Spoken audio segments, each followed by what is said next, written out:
আসসালামু আলাইকুম। আশা করি সকলেই ভালো আছেন। আজকে আমি আপনাদের সাথে শেয়ার করব পুঁই শাক ভাজি রেসিপি। তো আপনারা এখনও যারা আমাদের চ্যানেলটিকে সাবস্ক্রাইব করেননি, প্লিজ আমাদের চ্যানেলটিকে সাবস্ক্রাইব করে পাশে থাকা বেল আইকনটি অন করে দিবেন, যাতে করে নতুন কোনো ভিডিও আপলোড করার সাথে সাথে আপনার কাছে নোটিফিকেশন চলে যায়। এবং আপনারা যারা ফেসবুক পেজ থেকে দেখছেন তারা আমাদের পেজটিকে ফলো এবং লাইক করে দেওয়ার অনুরোধ রইল। তাহলে চলুন দেখে নেওয়া যাক রেসিপিটি। এখানে আমি শাক নিয়েছি, আর শাকগুলো দেখতেই পাচ্ছেন কতটা টাটকা। আর আমি পুঁই শাকগুলোকে ভালোভাবে কেটে নিয়েছি এবং ভালোভাবে ধুয়ে ক্লিন করে নিয়েছি।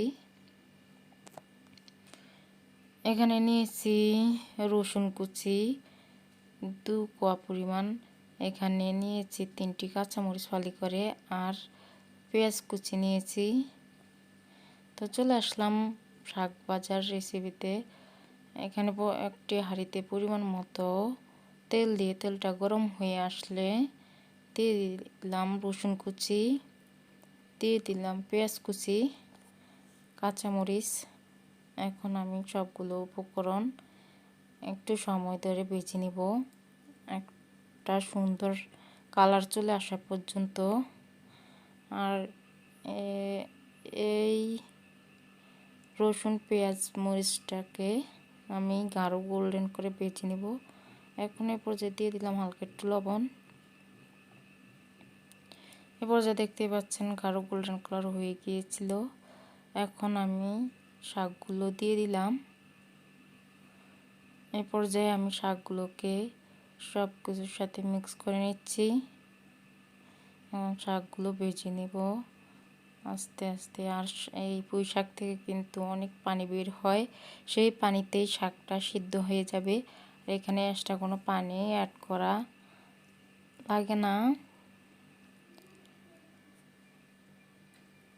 আপনারা একবার হলো এভাবে শাক ভাজি করে বাড়িতে ট্রাই করে দেখবেন। এভাবে শাক ভাজি করলে কিন্তু খেতে ভীষণই মজার হয়।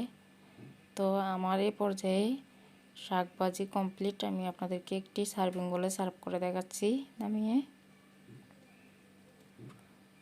দেখতেই পাচ্ছেন কতটা লোভনীয় হয়েছে, কত সুন্দর সবুজ কালার রয়ে গিয়েছে শাকগুলো ভাজার পরও।